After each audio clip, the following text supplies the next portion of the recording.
as well, but we'll get to that. But these people have more in common than they actually think. And what basically Paul is doing in this situation is he's trying to transform a time-honored practice of being involved in each other's business. This is a time-honored practice in that culture, but it's in need of transformation. They will continue to be in each other's business, that's for sure. But the order of the new life centers on Christ, and the community is freed from the oppressive hierarchical structure as a method of enforcing uniformity. So they're not dependent on this power of hierarchy anymore to enforce uniformity. There's going to be a transformed community, but it's going to happen through Christ and not through worldly powers. So the community is transformed, not uniformed. So the application today, we're reading this, and on first reading, I think I read, "The weak eat vegetables," and immediately I thought of vegans, because they don't have a lot of meat on that. Is that not true? Any vegans here? I apologize.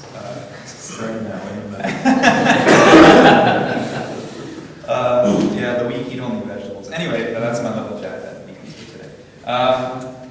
This teaching actually today is not so shocking. We read this and we're like, yeah, sure, don't judge each other.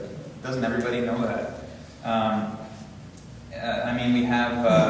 We basically have the don't judge passages Jesus sayings. That's probably one of the most often quoted Jesus quotes we can think of by Christians and non-Christians alike.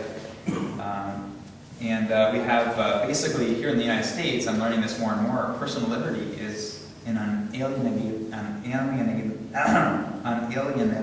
right. I got that out. I could. As a Canadian, I was choking over that. Freedom. That is something that is defended here, tooth and nail. We also have handy acronyms like MYOB. Anyone over 40? You know what I just said? Oh yeah, okay, yeah, all right, cool. It's just a quick thing you can do on your phone if someone asks an inappropriate question in your personal life. You can just MYOB, send, and it gets the message across. And people don't tend to argue with that. People don't say, well, I am going to get into your business. It's this common understanding that we mind each other's business. We don't get into each other's business. And we actually tend to defend this value of individual preference. We defend it in our culture to the point that we actually wouldn't have this problem. I don't think Paul would be writing to us about a conflict. There wouldn't be a conflict. The Jews would have come back. We would have made 2 love feasts. We would have the 11 a.m. love feast and the 3 p.m. love feast. And everyone would have been happy. And Paul would have said, what's going on up there? Oh, we're great. We have 2 love feasts. Sometimes the people from the 3 p.m. love feast come to the 11 a.m. and eat kosher. It's cool. But that's not an option here because they didn't defend individual preference like we do today. But despite our value of autonomy and our efforts to compromise and live with our differences, because this is something that we do, we're still hardwired to enforce social conformity. It's part of our human makeup.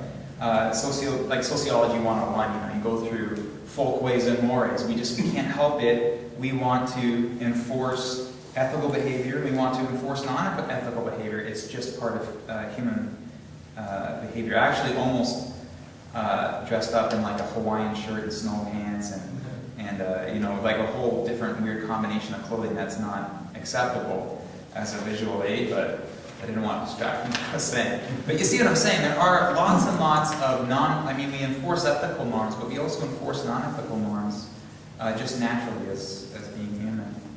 And so it could be seen, as we look at this Romans chapter 14 passage, we could see ethical things in here. We could, but we don't need to. Even though it could apply to ethically murky issues, it's not about ethical behavior as much as it is about morally neutral differences.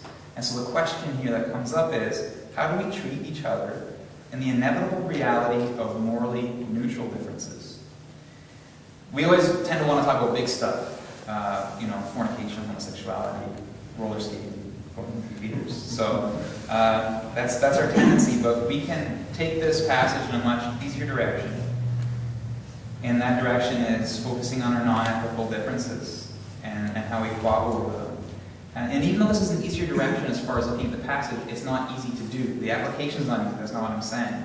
I'm saying understanding this in that sense is maybe a bit easier. And what Tim has written in his book concerning welcoming newcomers, but in a different context, he says, "In every time and place we are challenged to discern how we make it easier and not harder for newcomers to join the Christian community." And so what Tim's addressing in All right now is about the hard stuff. Okay, that book is about the hard stuff. I think this passage really is more about the easy stuff. How do we make it easier and not harder for people to join the Christian community with the stuff we know is not ethical, or aethical, or just has no ethical significance? We don't have Jew-Gentile issues like the Roman Church did, but we certainly have other issues that are just as significant. And as I draw to a close, I want to share a story with you from a book we're reading in our worship class called The Church of All Ages. And this difference has to do with age. And this is something that our culture in particular really struggles with. Our differences in age and how we treat each other. And so Gil Rendell is basically relating a story here. I'll just read it for you. "It was an odd step in a familiar liturgy, and frankly, I was stunned. After a good deal of controversy, the church was finally changing the worship style of one of its several identical services, making it less formal and more intentionally intergenerational.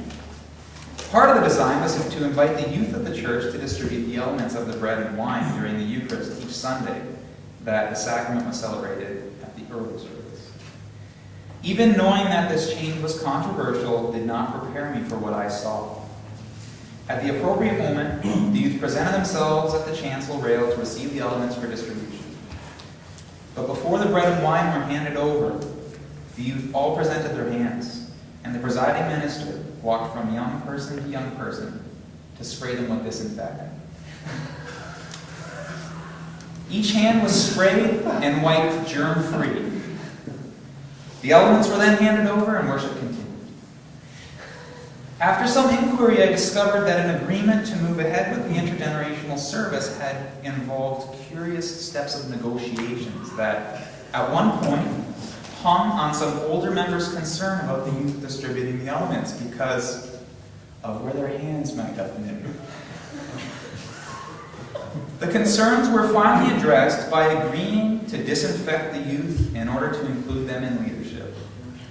It was difficult to know whether plans for the service progressed because the concern of the few had been adequately addressed, or because people had realized that the situation was sufficiently absurd to make further negotiations questionable. Yet here was proof that intergenerational worship could be planned in a way that made some feel like victors and some feel quietly demeaned, and others feel silenced, unwilling to name what was happening. Here's a clearly aethical issue. Being old isn't wrong, despite what the baby boomers told us in the 60s. Being young isn't wrong, but here's an aethical issue where the strong exerted power over the weak. We need to find ways to remind ourselves that we are just not another club or group, and we don't just function like another club or group. We are a Christ-centered community. We are transformed and free from the patterns of this world, the power structures of this world. Out of the 5 reasons that Paul gives us, I'm going to be realistic here with this look at this passage. I want us to take one home, just one out of the 5. If you remember more, that's great. But I want us to take one home, and that is, God has received each of us, and so we need to receive each other. Keeping that in mind,